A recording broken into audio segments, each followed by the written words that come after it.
பகுத்தறிவு ஆசிரியர் மட்டுமல்ல, வாழ்வியல் சிந்தனையை படித்ததுக்கு அப்புறம் அவர் எங்களுடைய மன வளத்திற்கும் அவர் தான் ஆசிரியர். நான் தான் இப்ப சேர்லேருந்து வந்திருக்கல, கையெழுத்து வந்திருக்கிறேன். ஆசிரியர் அப்படியே வந்திருக்காரு. அதனால் உடற்பயிற்சிக்கும் அவர் தான் ஆசிரியர், மூன்றுக்கு அவர் தான் ஆசிரியர். இன்னைக்கு உலகம் பூரா என்ன பிரச்சனை பேசப்படுதுன்னா, ஒரே ஸ்ட்ரெஸ்ஸுங்க, டிப்ரெஷனுங்க, ஆங்ஸைட்டிங்க அப்படின்னு சொல்லி இதைத்தான் இந்த கார்பரேட் சாமியார்கள் காசு பண்ணிட்டு இருக்காங்க. அவங்களுக்கெல்லாம் ஒண்ணு கேட்டுக்கிறேன், நீங்க எந்த கார்பரேட் சாமியார்கிட்ட போக வேண்டாம், வாழ்வியல் சிந்தனை படிச்சீங்கன்னா சரியா போகும். உங்களுக்கு இருக்கிற டிப்ரெஷன். திராவிட முன்னேற்ற கழக துணை பொதுச் செயலாளர் தோழர் கனிமொழி கருணாநிதி அவர்கள், இந்த எம்பி எலெக்ஷன் நடந்துட்டு இருக்குல்ல, இந்தியா பூரா நடக்குது. குறிப்பா சில தொகுதிகளை பற்றி நம்ம விசாரிப்போம். இப்போ எனக்கு 1000 வழக்கு தொகுதியில் தான் ஓட்டு. டாக்டர் எழிலன் தோழர் கண்டிப்பா ஜெயிச்சிருவாருன்னு தெரியும்.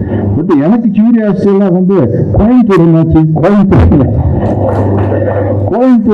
கோயம்புத்தூர் என்னாச்சுன்னு கேட்டிருப்போம். தூத்துக்குடி பற்றியெல்லாம் விட்டுருவோம், ஏன்னா கண்டிப்பா ஜெயிச்சிருவாங்க நமக்கு தெரியும். அந்த மாதிரி கோயம்புத்தூர் என்னாச்சுங்க அப்படின்னு கேட்டிருக்கீங்க. வடநாட்டுல பூரா என்ன கேட்டுட்டு இருப்பாங்கன்னா, தூத்துக்குடிக்காகன்னு கேட்டுருவாங்க. ஏன்னா அவங்களுக்கெல்லாம் தெரியும், யாரோ ஜெயிச்சு வந்து போட்டுங்க, இந்த அம்மா மட்டும் ஜெயிச்சு வரக்கூடாது இல்ல. ஏன்னா இவங்க இடத்துல நாடாளுமன்றமே ஆட்டி வச்சிருக்காங்க.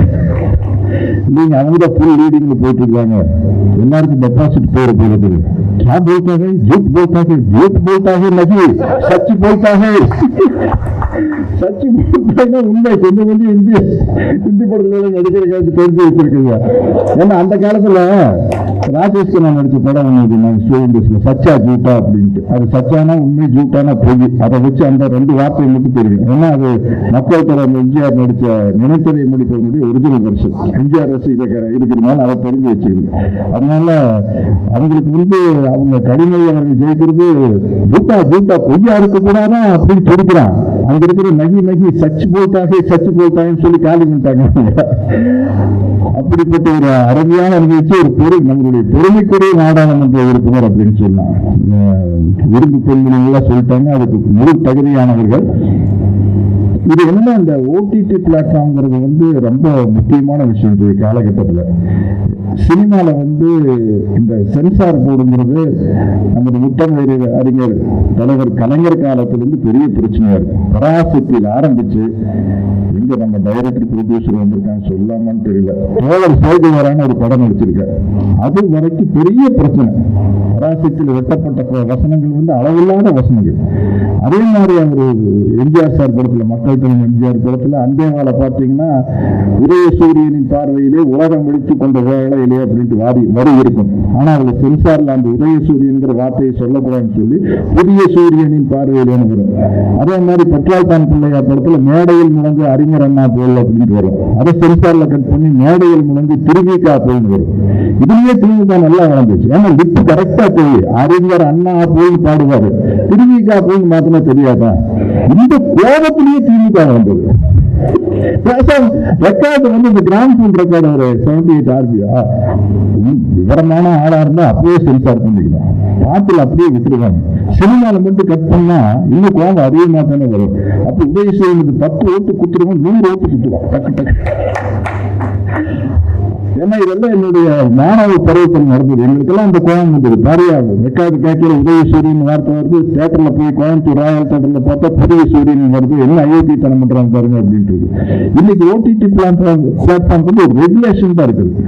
சென்சார் இங்க வர மாட்டாங்க. அதனால ஒரு புதிய சிந்தனைகள் எல்லாம் சொல்றதுக்கு இந்த ஓடிடி பிளாட்ஃபார்ம் ரொம்ப வாய்ப்புள்ள வசதியா இருந்தது. இன்னைக்கு என்ன சொன்னாங்க தோழர்கள், பிரின்ஸ் சொன்னார் நினைக்கிறேன், நம்ம பெரியார் படம் டிஜிட்டலைஸ் பண்ணியிருக்காங்க. ஆமா ஐயா, ஆசிரியர் ஐயா சொன்னாங்க, பிரின்சிபல் பெரியார் படம் டிஜிட்டலைஸ் பண்ணியிருக்கிறாங்க அப்படின்னு. இப்ப விட்டா இன்னும் பரபரப்பா இருக்கும். நாங்க அப்ப பெரியார் படம் ரிலீஸ் ஆகிலேயே பெரிய பரபரப்பு தியேட்டர் முன்னாடி பெரிய கலாட்டா பண்ணுவாங்க நினைச்சிட்டு இருந்தோம். கலைஞர் சிஎம் இருந்ததுனால பயந்துட்டாங்க. இப்போ அந்த பயம் இருக்குது. இன்னைக்கு நம்ம பல பேர் ஸ்டாலின் அவர்கள் தான் சிஎம்மா இருக்காங்க. அதனால இப்பவாவது பெரியார் படத்தை டிஜிட்டல் பண்ணி வெளியிடல. தயவுசெய்து இப்பவாவது தியேட்டருக்கு முன்னாடி யாராச்சும் ஏதாச்சும் பிரச்சனை பண்ணுங்க, அப்படிதான் நல்லா இருக்கு. இவங்க நாங்க எதிர்ப்புல தான் வளருவோம். உங்களுக்கு எதிர்ப்பு இருந்தா தான் நல்லா இருக்கு. சைலண்டா இருந்தா எப்படிங்க நம்ம உங்களுக்கு மறியல் பண்ணணும், கைது பண்ணணும், அதெல்லாம் நடந்தாட்டும் நல்லா இருக்கும். ரொம்ப பயந்துட்டாங்க. இப்ப அவங்களுக்கு சொல்ற ஆனா உங்களுக்கு தெரியும், ஏன்னா தலைவர் கலைஞரை விட இவரு கொஞ்சம் வேகமான ஆளு. இப்ப நம்ம சிஎம் இருந்தாலும் பரவாயில்ல, ஏதாச்சும் பிரச்சனை பண்ணுங்க படம் வரையில அப்படின்னு உங்களை கேட்டுக்கிறேன். இந்த பெரியார்களை விஞ்ஞானமயப்படுத்திட்டு போறது வந்து இன்னைக்கு ரொம்ப அவசியமான விஷயமா இருக்கு. ஏன்னா இந்த இளைஞர்கள் கிட்ட நல்லா போய் சேரணும். பட் இளைஞர்கள் வந்து இப்ப நிறைய பேர் வந்துட்டாங்க. இன்னைக்கு யூடியூப் பிளாட்ஃபார்ம் எல்லாம் வந்து ஓடர் மதிமாறன் மாதிரி ஆட்கள் எல்லாம் பல வருஷமா பின்னாடிக்கிறாங்க. தோழர் அருள்மொழி அவர்கள் அதெல்லாம் கேட்டது. இப்ப ரொம்ப இளம் பெண்கள் மறுபடி நம்ம இங்க தேடல் இருக்கிறவங்க தான். எனவே ஒரு சின்ன பொண்ணு போட்டு வருத்த எதுக்கு நல்லா தெரியும். அவங்க பேர் என்னன்னு தெரியல எனக்கு. மர்முதா. அதே அருமையா பேசுறாங்க. அது மாதிரி நிறைய பேர் வந்துட்டாங்க.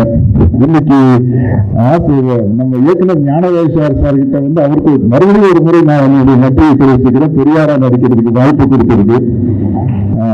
என்ன அவ்வளவு சிறப்பா பண்ணியிருந்தாரு. அவர் ஒரு IAS ஆபீசர். அதனாலதான் வந்து அதை டீட்டெயிலா படிச்சு அதை எப்படி பிரசன்ட் பண்ணணுமோ அப்படி அழகா பிரசன்ட் பண்ணாங்க. இன்னைக்கு இந்த OTT பிளாட்ஃபார்ம்ங்கிறது ரொம்ப முக்கியமான விஷயம். இந்த நிகழ்ச்சியில எந்த முக்கியமான நிகழ்ச்சியா இருந்தாலும் பெரியார் முதல் என்ற தந்தை பெரியாரின் பகுத்தறிவு கல்லூரியில் ஒரு மாணவனாக இருக்கும் என்னை தவறாமல் அழைப்பதற்கு என்னுடைய நன்றியை கூறி விடைபெறுகிறேன். வணக்கம்.